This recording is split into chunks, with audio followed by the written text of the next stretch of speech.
Shalom, jemaat Tuhan, dimanapun kita berada. Selamat hari Kamis untuk kita semua. Bagaimana kabar hari ini, di hari Kamis ini, Bapak Ibu Saudara yang terkasih? Semoga kita masih di dalam lindungan Tuhan, dan Tuhan masih menyertai kita semua. Pemberitaan firman Tuhan kita pada hari ini terambil dari Kejadian 39, ayat yang pertama sampai dengan yang ke-6.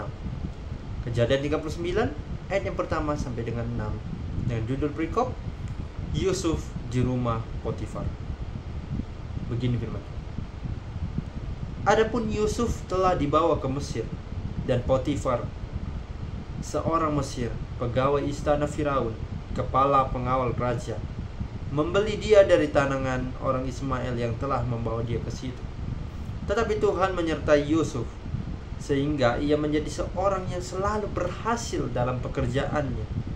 Maka tinggallah ia di dalam rumah tuannya, orang Mesir itu. Setelah dilihat oleh tuannya bahwa Yusuf disertai Tuhan, dan bahwa Tuhan membuat berhasil segala sesuatu yang dikerjakannya, maka Yusuf mendapat kasih tuannya, dan ia boleh melayani dia. Kepada Yusuf diberikannya kuasa atas rumahnya, dan segala miliknya diserahkannya pada kekuasaan Yusuf. Sejak ia memberikan kuasa dalam rumahnya dan atas segala miliknya kepada Yusuf, Tuhan memberkati orang Mesir itu karena Yusuf, sehingga berkat Tuhan ada atas segala miliknya, baik yang di rumah maupun yang di ladang. Segala miliknya diserahkannya pada kekuasaan Yusuf, dan dengan bantuan Yusuf ia tidak usah lagi mengatur apapun selain dari makanannya sendiri. Adapun Yusuf itu manis sikapnya dan elok parasnya. Sejauh ini pemberitaan firman Tuhan. Berbahagialah orang yang mau mempraktikkan firman ini dalam kehidupannya sehari-hari. Haleluya. Sekali lagi saya menyapa kepada kita semua. Shalom dan selamat hari Kamis untuk kita semua. Bagaimana kabar saudara yang terkasih? Tema kita pada pemberitaan firman Tuhan hari Kamis ini adalah tanda berkat Tuhan. Sekali lagi, tanda berkat Tuhan. Bapak Ibu Saudara yang terkasih, di dalam nama Tuhan kita Yesus Kristus, berbicara tentang berbicara tentang sebuah tanda. Apa yang saudara-saudara yang terkasih ketahui dari kata tanda? Tanda itu dimaknai sebagai kata simbol, yang mengartikan adalah sebagai sebuah peringatan, sebagai bentuk ajakan, ucapan, dan sebagainya. Tanda atau simbol diberikan kepada kita untuk kita supaya ikuti mana yang baik dan mana yang jahat. Dan dari tanda tersebut kita mengerti bahwasannya simbol ini memiliki arti seperti ini, itu, dan sebagainya. Saudara yang terkasih dalam Tuhan kita Yesus Kristus, kali ini kita berbicara tentang seorang Yusuf. Yusuf adalah seorang yang sangat beruntung dalam cerita ini. Mengapa beruntung? Karena dari tema tadi kita katakan adalah tanda berkat Tuhan. Yusuf ini adalah seorang yang sangat-sangat beruntung. Dimanapun dia berada, Tuhan selalu memberikan tanda mujizat kepadanya, memberikan simbol, memberikan suatu pertanda bahwasanya ini orang adalah orang yang benar-benar tulus kepadaku sebagai Tuhannya. Makanya kan dalam cerita ini Yusuf itu selalu berhasil. Di ayat kedua dikatakan dia menjadi seorang yang selalu berhasil dalam pekerjaannya. Apapun pekerjaan yang diberikan kepada Yusuf, dia itu selalu mengerjakannya dengan baik, sehingga tanda berkat Tuhan itu datang kepadanya dengan segala keajaiban yang dia terima. Makanya dia itu tinggal di Mesir, di salah satu rumah tuannya. Kita tidak tahu nama tuan itu sendiri, tetapi istri tuan itu bernama adalah Potifar.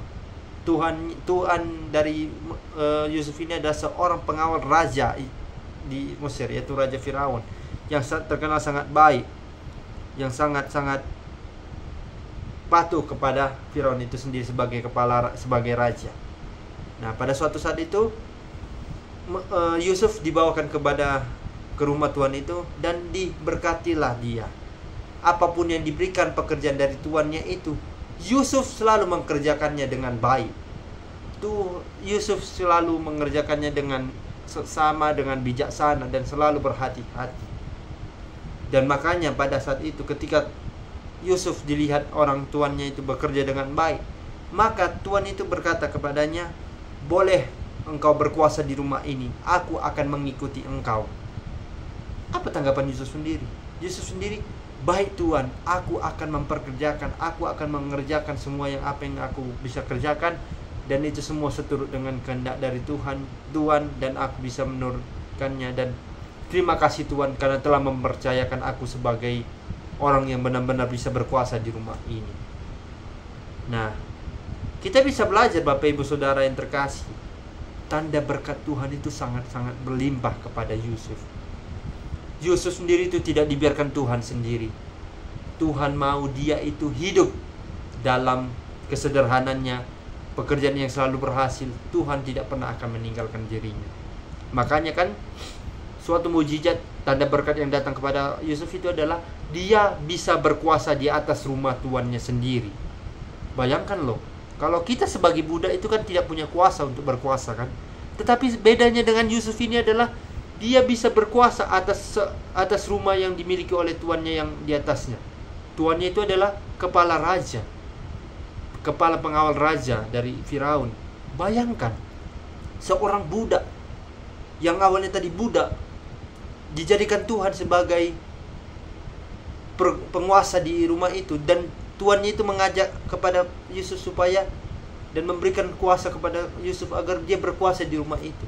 Bayangkan Bapak Ibu Saudara, berkat Tuhan itu selalu berhasil kepadanya, karena pekerjaan yang dilakukan Yusuf itu sangat berhasil di dalam melakukannya.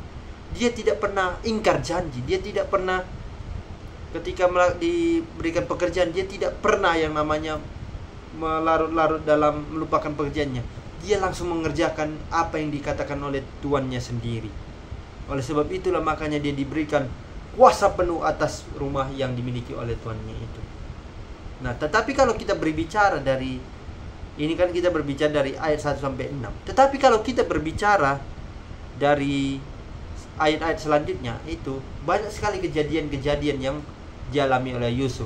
Mulai dari yang salah satunya kalau kita baca ayat selanjutnya itu adalah Potifar menggoda Yusuf dan sebagainya. Tetapi salah satu kejadian yang paling kurang masuk akal atau yang membuat hati seorang Yusuf itu hampir tergoda, itu adalah dari ajakan Yusuf sendiri, dari ajakan istri tuan seorang bernama Potifar.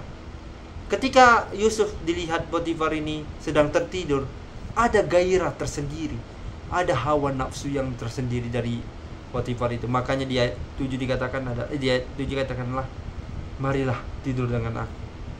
Tetapi apa bahasa dari Yusuf sendiri? Sebagai seorang yang gentleman, sebagai orang-orang pria sejati, dia langsung bilang kepada orang istrinya itu, dengan bantuanku, tuanku itu tidak lagi mengatur apa yang ada di rumah ini, dan ia telah menyerahkan segala miliknya pada kekuasaanku. Jadi, apa kata dalam Yusuf ini adalah, dia menolak ajakan dari tidur bersama dengan Potifar. Dia tidak mau, selama kekuasaan yang sudah diberikan tuannya kepada dirinya, itu tidak mau dia hancurkan. Dia tidak mau tidak mau seperti yang namanya tidak mau merusak hubungannya dengan tuannya sendiri. Ajakan dari Potifar ini bisa menghasut, kalau Yusuf bisa sedikit gila dan dia bilang berkata, ayo aku juga mau tidur, pasti Tuhan tidak akan memberikan berkat lagi kepada Yusuf. Tetapi ini adalah seorang Yusuf, saudara terkasih. Yusuf sendiri tidak mudah terkecoh. Dia tidak mudah untuk terpancing akan aura, akan model, akan aura tubuh dari Potifar itu sendiri, sehingga Potifar mengajak dia tidur. Dia tidak terpengaruh, dia tidak nafsu. Dia hanya ingin supaya kekuasaan yang diberikan kepada tuannya itu mampu diberikannya kepada orang yang di rumah itu bisa dijalankan dengan baik. Oleh sebab itulah, makanya tanda berkat itu dari Tuhan tidak pernah habis-habisnya di Yusuf sendiri. Karena Yusuf itu adalah orang-orang yang benar, adalah orang yang benar-benar tulus, mau mendengarkan perintah Tuhan, mau apa yang dikatakan Tuhan dia langsung kerjakan, apa yang dikatakan tuannya itu langsung dia kerjakan. Makanya kan kalau kita bisa belajar lebih jauh lagi, Yusuf ini adalah orang yang sangat berpengaruh di tanah Mesir. Meskipun dia dari awal kita tahu bahwasanya Yusuf ini adalah orang yang dibuang oleh saudara-saudaranya, dan dia ditemukan oleh seorang pengawal raja istana, dan di pengawal raja istana ini dibawakannya ke rumahnya dan dijadikanlah budak. Tetapi karena pekerjaannya baik, tuannya ini langsung memberikan kuasa atas rumah itu di Yusuf. Sungguh luar biasa Yusuf ini, saudara yang terkasih. Kita bisa mencontoh dari yang namanya Yusuf ini sendiri. Dia tidak mudah yang namanya terpengaruh akan nafsunya Potifar. Dia memperkerjakan segala pekerjaan diberikan tuannya kepadanya bisa dikerjakan dengan baik, dan tanda berkat dari Tuhan itu bisa dirasakan oleh Yusuf. Dan dia selalu menjadi, yang terakhir adalah dia menjadi seorang penguasa yang berpengaruh di tanah Mesir. Kalau kita sebagai Yusuf, saudara yang terkasih, banyak sekali tantangan dan segala macamnya. Kalau kita seperti Yusuf, misalnya saja kita terpengaruh akan ajakan Potifar, apakah kita mau? Pasti rata-rata ada yang mau dan ada juga yang tidak. Tetapi saya menekankan, kita harus contoh seperti Yusuf sendiri. Dia mau hidup seperti yang seturut dengan Tuhan. Dia tidak mudah terpengaruh akan kegairan tubuhnya Potifar. Dia tidak mau tidur dengan Potifar. Dia tidak mau supaya tubuhnya ini terpancing akan kotoran dari hal-hal berdosa. Dia tetap tubuhnya ini dia jaga dengan kekudusan Tuhan. Untuk itu Bapak Ibu Saudara yang terkasih, marilah kita mencontoh seperti Yusuf sendiri, yang menjadi orang-orang yang benar tulus, orang-orang yang menjadi penguasa atas Mesir. Dan untuk itu Bapak Ibu Saudara yang terkasih, kalau kita mau hidup dengan seturut dengan kehendak Tuhan, kabarkanlah kabar kebaikan kepada banyak orang. Kita harus mencontoh seperti Yusuf ini. Tuhan akan senantiasa selalu memberikan berkatnya kepada kita. Tanda atau suatu simbol yang diberikan Tuhan, kalau kita memberikan kabar baik kepada banyak orang, kita tolong menolong, peduli alam, peduli orang lain, Tuhan akan memberikan sebuah tanda keajaiban yang sangat-sangat bisa kita rasakan di dalam diri kita. Makanya itu Bapak Ibu Saudara yang terkasih, mari jadikanlah diri kita untuk menjadi seorang yang benar-benar menjadi berkat bagi banyak orang. Menjadi orang-orang yang benar-benar tulus dalam pekerjaan, mau menjadi orang-orang yang benar dalam melaksanakan perintah Tuhan di dalam kehidupan sehari-hari. Untuk itu Bapak Ibu Saudara yang terkasih, kita harus mencontoh seperti yang dikatakan dari yang dialami oleh dari cerita Yusuf. Demikianlah pemberitaan firman Tuhan. Kiranya firman Tuhan ini bisa berguna, dan kiranya Tuhan senantiasa selalu memberikan berkat kepada kita yang mau selalu mengasihi banyak orang, mau berelasi dengan banyak orang, dan juga mengutamakan Kristus di dalam hidup kita masing-masing. Amin. Tuhan Yesus memberkati.